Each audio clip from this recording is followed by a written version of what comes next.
All right, I'm the Flat Rate Master. Today, we're talking about independent technician versus dealership tool needs.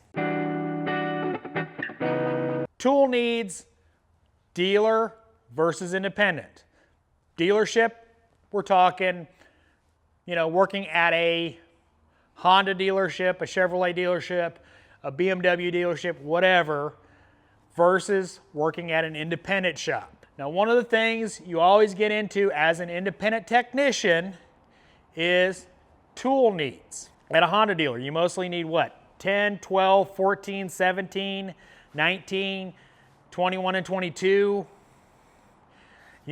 Independent world. You go from needing a 5.5 to a 7 millimeter, to an 8 millimeter, to a 10 millimeter, to an 11 millimeter, to a 12, 14, 15, 16, 17, 18, 19, 20, 21, 22, 23. Probably not a 23, but you get the point. You don't know what's coming in the door. So it very much changes your tool buying needs. A Honda dealer tech, you can just buy the individual sockets. Independent guy, he should buy the set because he might be working on a BMW tomorrow, and that affects your tool storage needs as well. At a dealer tech, you might buy a special tool to make that job easier. You might go out and buy, Honda special tool so you can do timing belts. At an independent shop, you need the Honda special tool, you need the Toyota special tools, BMW, whatever cars you see in the shop, you might have to buy a lot of special tools. Now, I'm not talking stupid expensive tools, something as simple as a hub socket for a Toyota.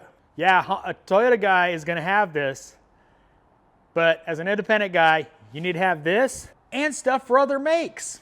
As an independent guy, as an independent tech, coil puller for Volkswagen.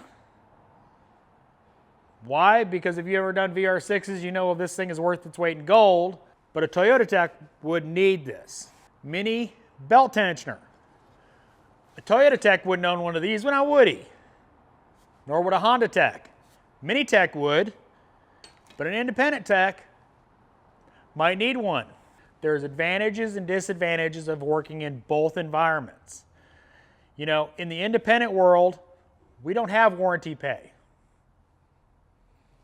But in the dealer world, you work on the same make and model every day, and you can learn every trick in the book on doing that. And the special tools probably on the shelf. On the other side of it, we don't have the information structure, the backup we don't work at the dealer, so we don't have a tech line that, a guy that deals with only Toyota techs can deal with. We're a technician that works in the independent world, so maybe you got a Denafix. That might be it. But on tool buying needs, that's the big difference between a dealer tech and a, independent tech. Is chances are the independent tech's going to have a lot more tools either available to them from the shop, i.e. the shop buys the special tools, or you're going to have to buy it yourself. Advantages and disadvantages of working at both places. So just another little piece of information to decide whether you want to work at a dealership or an independent shop. So I hope this was helpful. As always, thanks for watching. I am the Flat Rate Master.